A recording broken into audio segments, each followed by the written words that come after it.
বিসমিল্লাহির রহমানির রহিম। বিসমিল্লাহির রহমানির রহিম।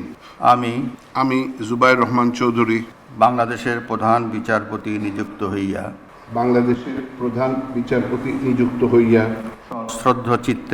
সশ্রদ্ধ চিত্তে শপথ করিতেছি যে আমি আইন অনুযায়ী ও বিশ্বস্ততার সহিত আমার পদের কর্তব্য পালন করিব।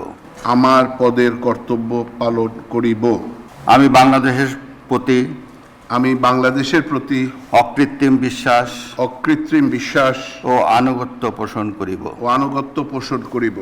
আমি বাংলাদেশের সংবিধান ও আইনের রক্ষণ সমর্থন ও নিরাপত্তা বিধান করিব এবং আমি